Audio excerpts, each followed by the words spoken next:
Hello, and welcome to one of a series of conversations that Children's Parliament is hosting as part of our Year of Childhood. And the conversations are about a number of the things that we are interested in when we speak with children about their human rights.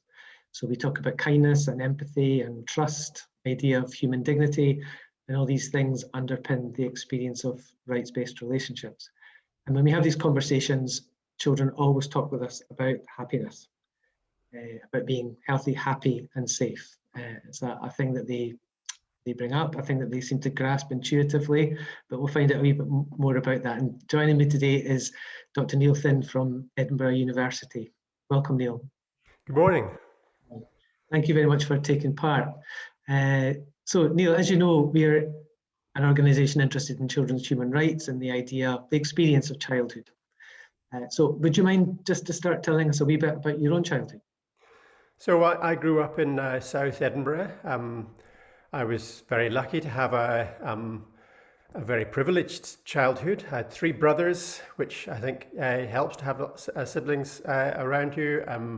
I grew up in a beautiful city. Actually, I was also privileged in the sense that my mother had been a refugee in the war from Edinburgh, had been taken out to the countryside at West Linton, had lived in a little wooden hut with no electricity, no water, no running water, and this wooden hut in a field, and she had a romantic attachment to that place where she grew up with her three sisters. So she took us for my first few summers for several months there each summer. So I grew up also in the countryside as well as in Edinburgh. And my father then commuted from there into Edinburgh for work. So one aspect, I think, of my earliest memories that are probably most relevant to the pursuit of happiness or to the happy childhood is that the release that parents allow their children to run free. And I suppose partly my poor mum having to look after four boys in this tiny wooden hut. Her best strategy was just to sort of shove us out the door and let us run wild. And that, I think, was gold dust in terms of the adventurous, interesting, happy childhood where you learn lots of stuff that isn't in a sort of structured way.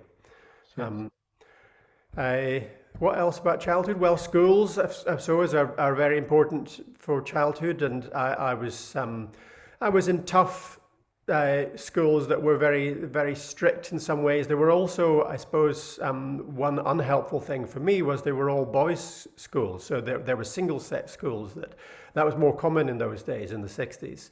And coming from an all-boys family and being in an all-boys school, one disadvantage of that is that you end up thinking of the opposite sex as a kind of almost another species. So it was, although of course you met girls when you play out in the park and so on, most of my social engagements were with boys right the way through to the age of 18. And that, I think, is probably not an ideal childhood. The sex segregated childhood is not perfect in that regard. Right. But the schooling, I was an important place to make friends, to learn basic disciplines. There were some aspects also that weren't so good. So corporal punishment was absolutely rife still in the 60s and 70s in the schools I was at. Some pretty brutal physical punishments meted out.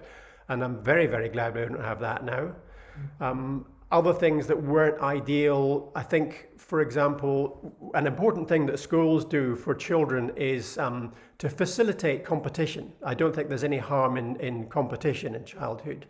But if competition is too channeled towards one or two outlets, then it's very restrictive. So in the schools I happened to go to, sport was extremely, as I said, there were boys' schools, and sport was extremely important.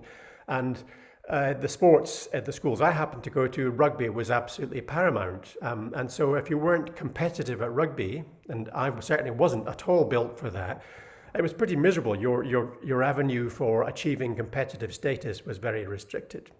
So I think schools do need to think about allowing people to flourish in a big, wide variety of ways. There were other ways. I flourished in music and in running and arts and so on, drama, but they weren't foregrounded in the way that sport was. And I think nowadays the schools that I see nowadays are better at providing multiple avenues for children to flourish, to do well at their own thing and at multiple things. Great, thank you. And what drew you to happiness as a kind of subject or a theme, if you like, in terms of your social anthropology? Why happiness? So my route towards that is interesting. The earliest link was when I was working. I'd been volunteering in India with various sort of poverty reduction projects in the early 80s.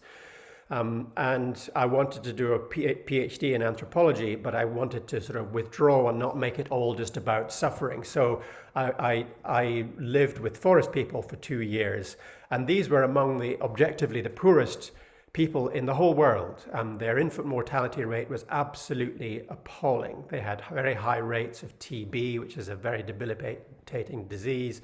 They had poor nutrition, very little education, and so on. But they had some things going for them, and they were brilliant at entertaining themselves, at having fun. They were incredibly creative and inventive in their religious festivals and so on.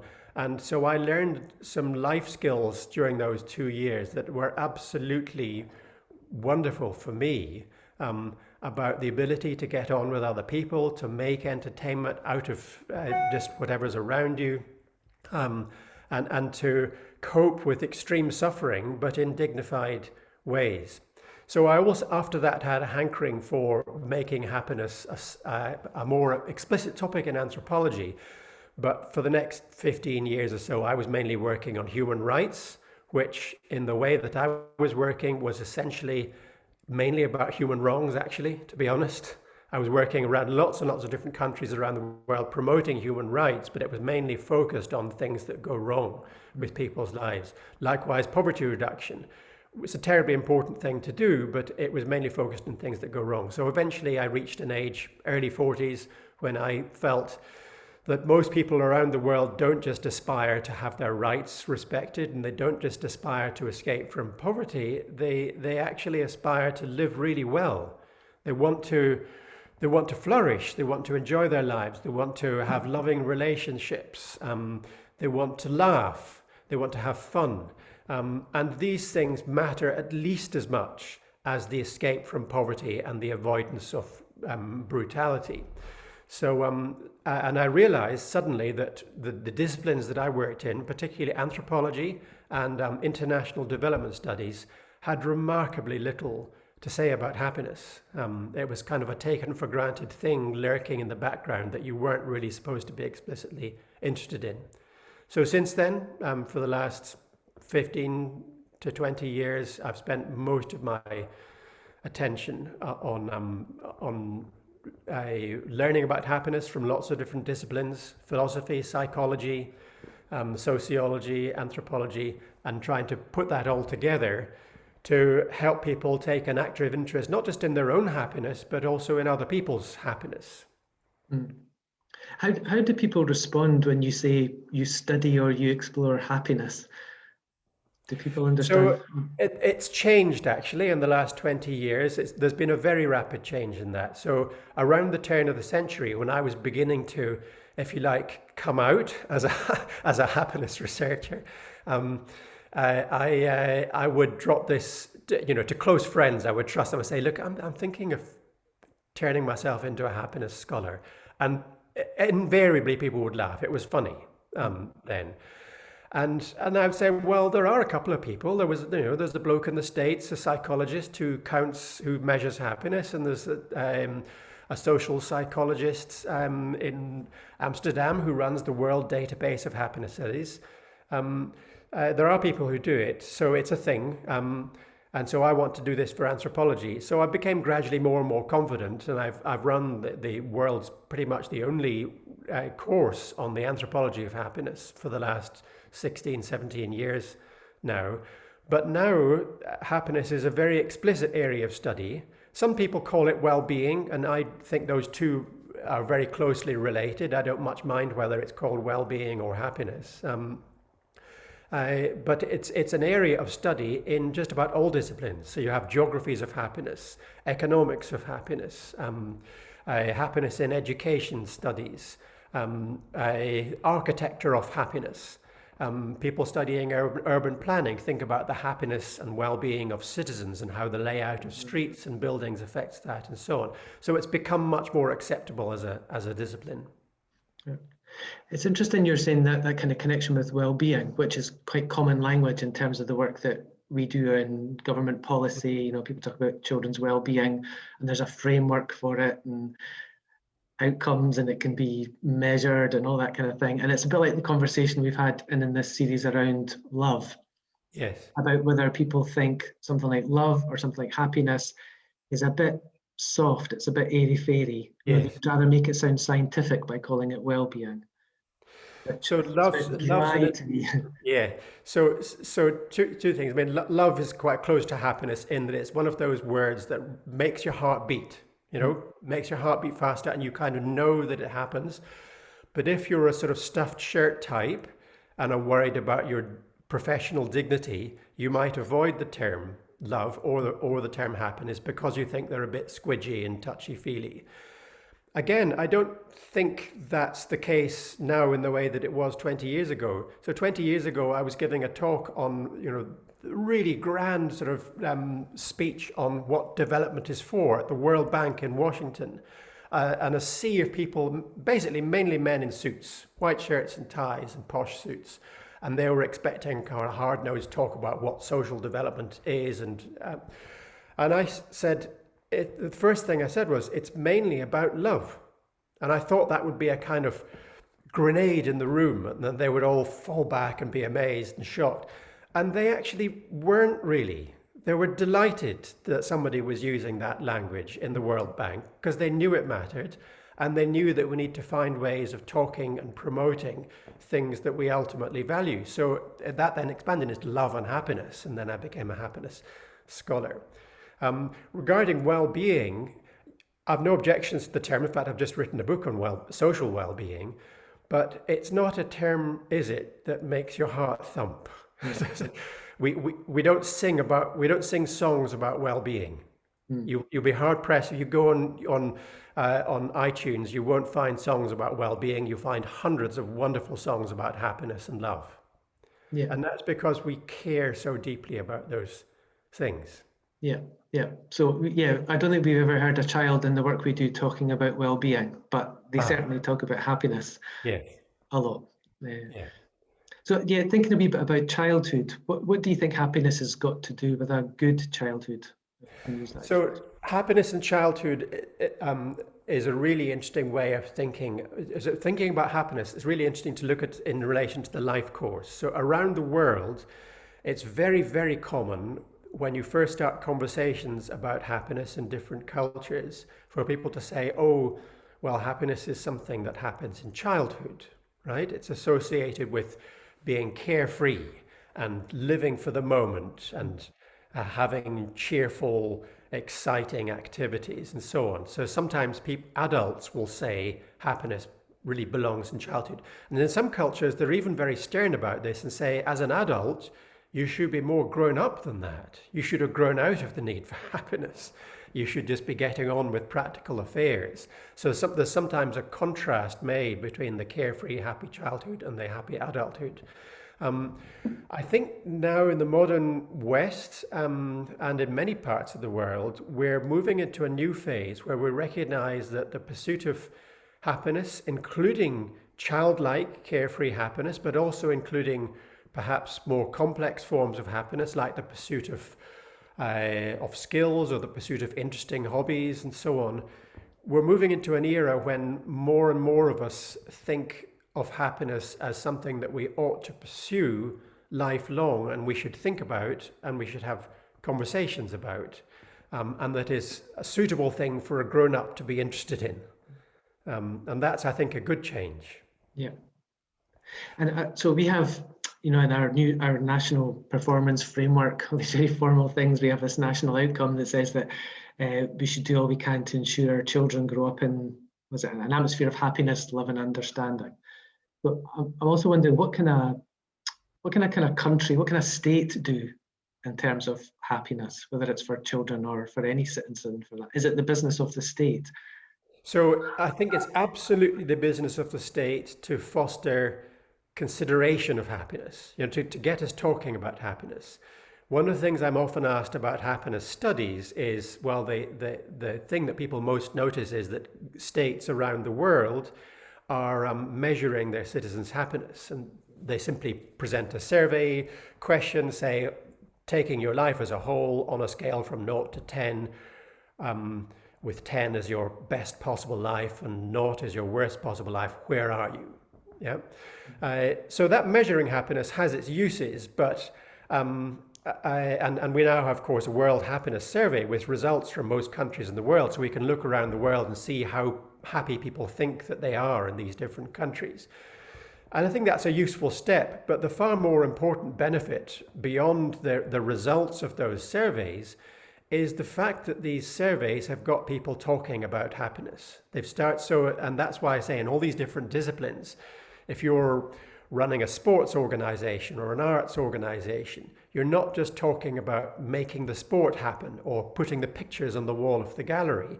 You're actually talking nowadays about, so how do people feel when they take part in the activities that you facilitate? How does that play a part in the whole of their lives?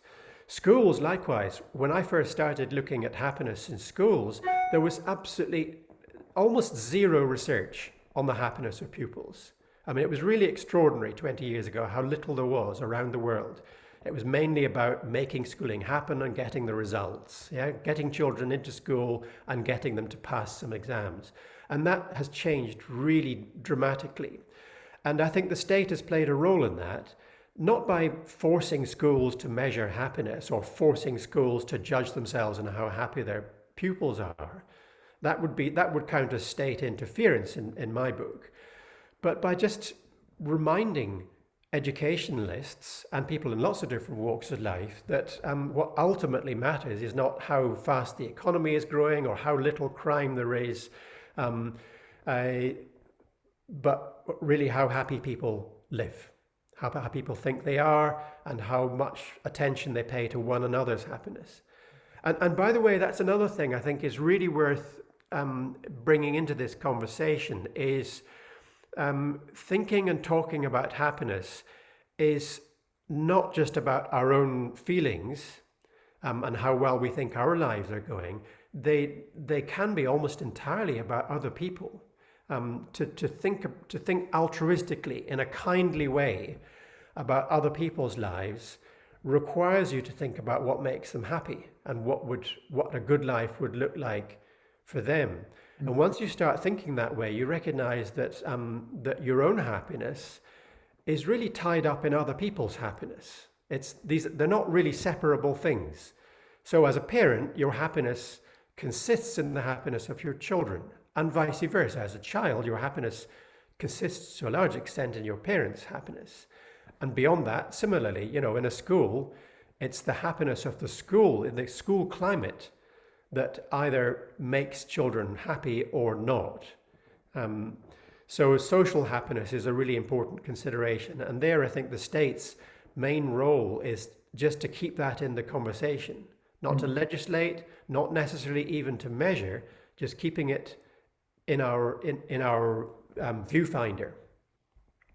So you mentioned schools. How can a school consider something like happiness? Is that about the social relationships that exist? Is it more than that, or? So social relationships are in any walk of life the absolute paramount core of where our happiness comes from. We're the most social species. But a good school will consider happiness in lots of ways. I mean, one big division is happiness now versus happiness afterwards.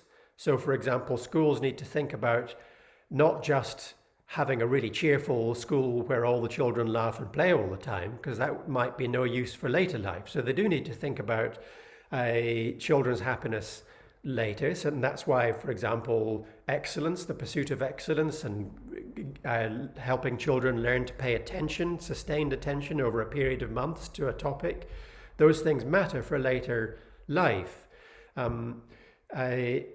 But at the same time, you're not going to achieve those long-term goals if your pupils are unhappy while at school. So your other goal is you want children to be happy in school, and you want their school happiness, their school-based happiness, to interact well with their home-based happiness. Yeah. So a school needs to think about how happy children are at home and whether they can do something to help that. And they also need to think about happiness in the school. And then they need to think about where that happens. Some of it's in the playground, some of it's in the sports halls, some of it's in the music halls, some of it's in the classroom, and in the way that they study. And at every detail. So a lesson plan, a good lesson plan, I believe, should think about pupils' emotional state during the lesson. Is there enough laughter in the lesson? Is there enough sustained interest on a topic, or are they being spoon-fed stuff without thinking about why they should be interested? Is there enough interaction? Is there enough opportunity to ask interesting questions?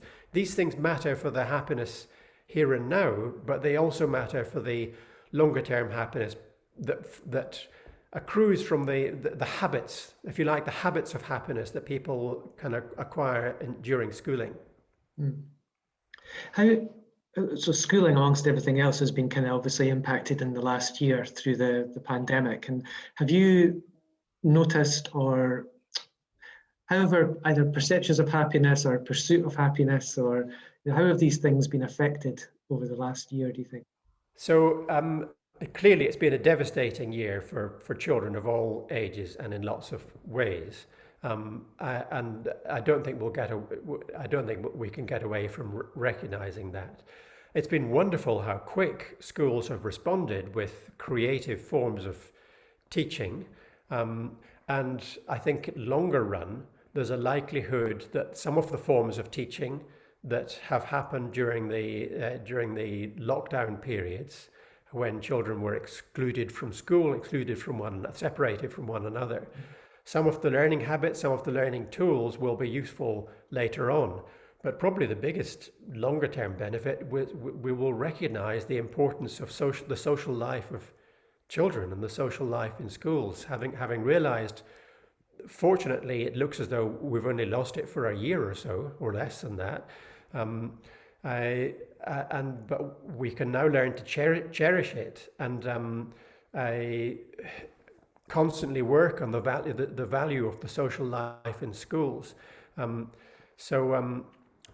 hoping that longer run there'll be some benefits for schooling, and in my area, in university life too. For example, we've put our lectures online.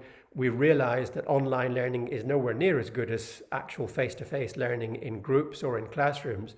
But one benefit might be that we shift towards much more passive learning, that we put, for example, short lectures online rather than standing up for an hour and giving a lecture. And we'll do more interactive learning in small groups, and over the longer term, that will make universities a happier place.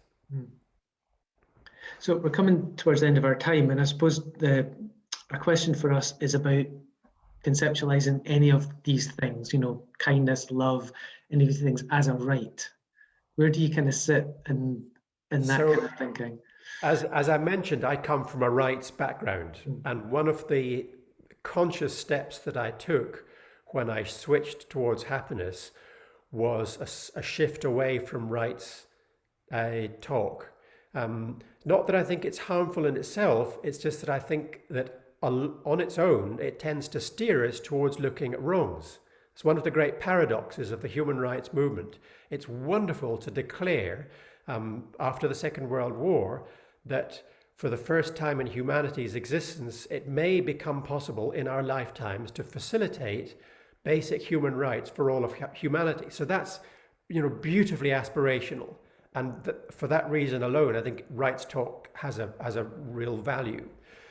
But the trouble with rights talk is it tends to focus on ways in which rights are infringed, things that go horribly wrong with children's lives, nasty things that governments do to their citizens, and so on. And ultimately, I think it matters far more to recognize and learn from things that go right with people's lives. And so, to my mind, it's more important to talk about children's happiness and children's loving relationships and other things in children's lives, like being entertained, being interested. All these positive aspects of children's lives, we need to recognize those, recognize what goes right about them, and to celebrate that. That doesn't mean ignoring the problems when children's rights are infringed, but it means keeping rights talk in perspective and balancing it with talk about the positives in human lives. Great. Thank you. Well, we'll certainly be continuing to talk about happiness with children wherever we are with them. I love what you're doing, because I think that a balanced perspective on rights and happiness is the way to go, and I think that's really useful to get talking about both at the same time. Same as any other things that go wrong, whether you're talking about poverty or suffering or mental illness. Those conversations matter, but they are more valuable if they're linked with conversations about positive mental health, flourishing, happiness, and love. Great. Thank you, Neil. That's been really fascinating. That's gone very quickly. Our time is up. I appreciate it, and we'll keep in touch with the rest of our series. But thank you. I'll follow it with interest. Thank you very much for inviting me along. Thank you. Take care. Okay. Bye, sir. Bye.